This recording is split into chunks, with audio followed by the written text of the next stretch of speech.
Assalamualaikum warahmatullahi wabarakatuh. Kami dari kelompok 3 kelas 12 IPS 4 yang beranggota Nurul Alfiah, Raisa, Ranti Rahmawati, Siti Maulidia, Sri Anggi akan menjelaskan materi tentang hari kiamat menurut ilmu pengetahuan. Yang pertama akan dijelaskan oleh Nurul Alfiah. Yang pertama, hari kiamat menurut ilmu pengetahuan. Menurut ilmu geologi, bumi terjadi dari gas yang berputar. Setelah diam, gas itu menjadi dingin.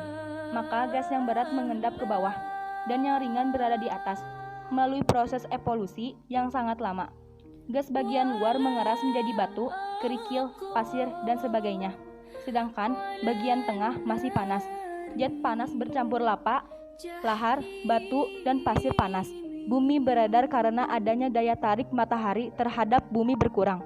Akibatnya, bumi akan bergeser dari matahari, sehingga putaran bumi semakin cepat dan akan mengalami nasib seperti meteor. Dari pernyataan tersebut, ada hadis yang meriwayatkan, di antara tanda-tanda dekatnya hari kiamat adalah mengembangnya atau naiknya bulan dan bulan sabit, dilihat pada suatu waktu dan tidak terlihat pada waktu yang lain. Dikatakan selama 2 malam. Dari hadis Mushannaf Ibnu Abi Syaibah. Dalam Al-Quran pun dijelaskan dalam surah Al-Zalzalah ayat 1 hingga 2 yang artinya apabila bumi diguncangkan dengan guncangan yang dahsyat dan bumi telah mengeluarkan beban-beban berat yang dikandungnya. Dan yang kedua juga dijelaskan dalam surah Ad-Dukhan yang artinya maka tunggulah hari ketika langit membawa kabut yang nyata yang meliputi manusia, inilah azab yang pedih. Dari hadis riwayat Bukhari meriwayatkan Rasulullah SAW bersabda, tidaklah tiba hari kiamat sehingga matahari terbit dari arah terbenamnya. Maka apabila tanda ini telah muncul, seluruh manusia menjadi beriman. Keimanan manusia saat itu tidak bermanfaat bagi dirinya, bagi yang mulanya tak pernah beriman, juga bagi yang semula belum pernah berbuat baik dalam keimanannya. Hadis riwayat Bukhari.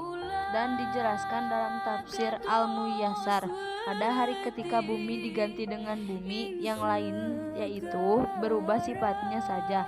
Pendapat lain mengatakan diganti dengan bumi lainnya. Dan demikian pula langit, yaitu langit diganti pula dengan langit yang lainnya, sesuai dengan perbedaan pendapat yang ada pada pergantian bumi. Dan mereka semua di padang mahsyar berkumpul menghadap ke hadirat Allah yang Maha Esa lagi Maha Perkasa, yaitu mereka keluar dari kubur mereka atau amal perbuatan mereka sembunyikan menjadi tampak. Yang kedua, hari kiamat menurut ilmu pengetahuan fisika. Kalau suatu ketika matahari tidak muncul atau cahaya redup karena tegangan atau sinarnya habis, maka tidak ada angin dan awan yang berakibat hujan tidak turun. Selanjutnya, gunung-gunung akan meletus, ombak bergulung-gulung, air laut naik sehingga hancurlah bumi ini. Dan ini juga dijelaskan dalam Quran surat Yasin ayat 40 yang artinya, tidaklah mungkin bagi matahari mengejar bulan dan malam pun tidak dapat mendahului siang, masing-masing beredar pada garis edarnya. Quran surat Yasin ayat 40. Perjalanan bulan itu lebih cepat dari perjalanan matahari, sehingga tidaklah selayaknya matahari menukar bulan, sebab perjalanan matahari itu lebih lambat 365 hari, edaran 1 tahun, dan bulan lebih cepat 354 hari dalam setahun.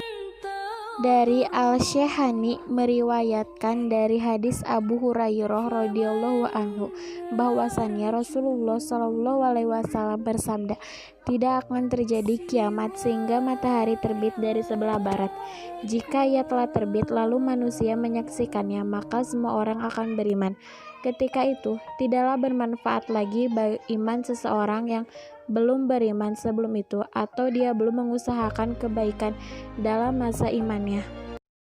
Sekian dari penjelasan kami. Mohon maaf bila ada kesalahan dan kekurangan. Wassalamualaikum warahmatullahi wabarakatuh.